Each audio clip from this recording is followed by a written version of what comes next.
Hey guys, Sullivan here in Philadelphia. So I wanted to share with you how I planted my David Austin bare root roses. I feel like we're getting to the end of the rose shipping season, but I know with shipping delays, people are probably still receiving their plants. So this is how I prepare my bare root roses and sometimes peony roots. Let's take a look at how I make the root soak, treat the roses, and then I'll show you how I got them planted this year. Bare root roses are essentially just dug up, washed off, and sent out to customers, hopefully just in a plain plastic bag that's well sealed. That's the sealed plastic bag's gonna help keep some moisture in there. And I have to say, these came in really good shape. I was worried because of shipping delays and things just taking longer that they might be a little dried out. So, but these were in pretty good condition.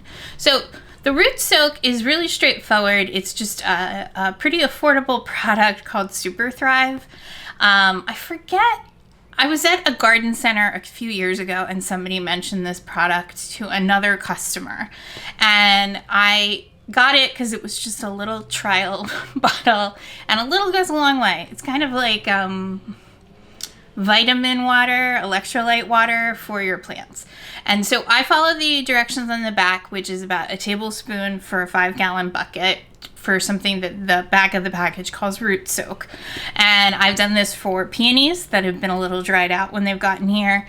And I have just gotten in the habit of doing it for my rose plants. Now, I only do the root soak for bare root things, and I certainly would not do the root soak for anything like a dahlia, any kind of tuberous plant.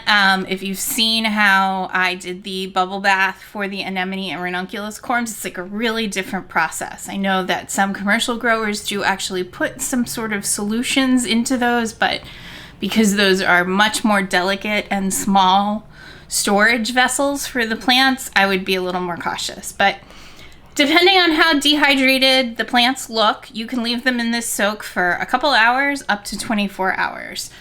Same for the peonies, depending on the condition. You just don't want to leave them so long in the water that they start to get mushy. So these weren't in rough shape, so I only left them in for 2 to 3 hours. And and rather than making multiple batches, I just kind of rotated through over a day or two. But by far, the best part of this year's rose planting, because last year I think I planted somewhere in the neighborhood of around 50 bare root roses. This year it was a lot fewer. I had my DeWalt heavy duty right angle drill and the 7-inch power planter auger. These are probably the best garden investment I've made. The drill itself and the battery pack are quite heavy, especially when you add on the weight of the auger, but they just dig these beautiful holes. Then they stir, you can see how they stir up the soil and just make things fluffy and easy. So I don't add anything else into the hole with the bare root plants. For some reason, it's stuck with me that these are pretty delicate root systems. The rose will not ever really grow a much larger root system than this. They will send out a lot of feeder roots, but somewhere I read that you shouldn't throw fertilizer on bare root plants because it might shock them. Now, I presume that wherever I read this was talking about some of the more chemically based fertilizers that might overly stimulate or burn the delicate root tissue. But it's stuck with me. So even though I know that there's tons of products marketed for roses, I like the Super Thrive for at least the bare roots because it's one product that you can use for a lot of things. And personally, having cleaned out my plant materials stash in the garage a couple times, there's only a handful of products I really want to keep around. So the Super Thrive being a little bottle is easy enough. And then I do keep Espomo Rose Tone on hand for about once a month fertilizing from May through September because I really want to encourage my roses to keep blooming. After I plant them and put them backfill with the soil, I just water everything in really thoroughly. And then I have drip irrigation in almost all the places that I put these, and they're leafing out.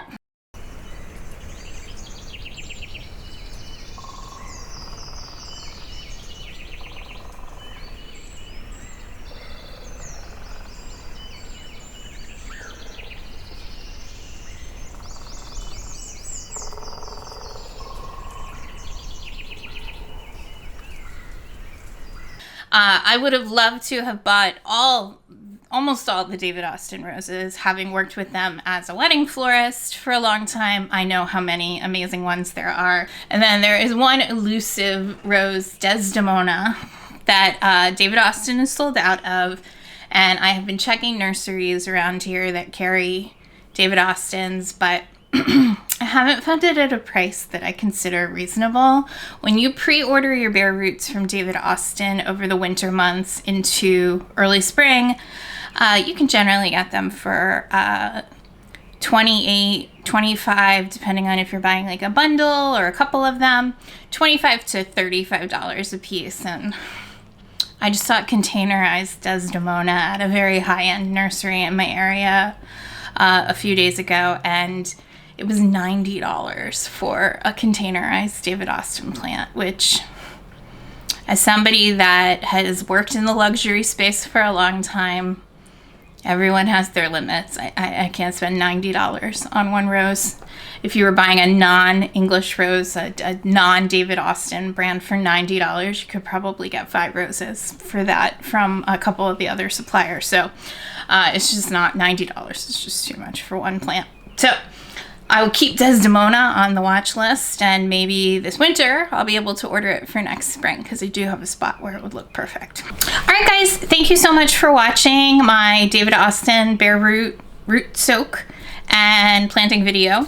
I look forward to sharing these plants with you later in the summer. It's just started really heating up this week, so as long as we keep everything watered, things should really start. I mean, the peonies all exploded and are actually, it went from like nice spring to 90 degrees. So some of the peonies and stuff blew right open. Some of the bearded iris just like raised their heads and then fell over. I think like everybody, the plants are like, no, too early for 90-degree temperatures. But the roses are leafing out, and I'm excited since many of these are climbers or large ramblers. They should start to put some size on as the heat of summer continues, though thankfully we're going to drop back down from the 90s over the next week. So thank you guys again for watching. If you're new here, thank you for subscribing. I know a bunch of people found me from Laura at How's It Growing's channel, and I thank her for sending you over here. So I hope you'll stick around. You can go back and watch some of the progress that I made last year on these garden beds. I had it in my to-do list for last year that weeds were going to be the big challenge, and I was right. The weeds are pretty brutal this year, starting with the onion grass and now with a wave of bracken fern, which thankfully Ann Beck, a commenter, alerted me that my weedy fern is bracken, which makes total sense because I am on the upper edge of the Wissahickon Creek and the Fairmount Park system. And based on some sort of stone that used to be quarried and mined here, we have fairly acid soil, and bracken fern really likes acid soil. So thank you, as always, for Anne for being a great commenter and always sharing her valuable insights. And thank you guys for watching, and I'll see you soon.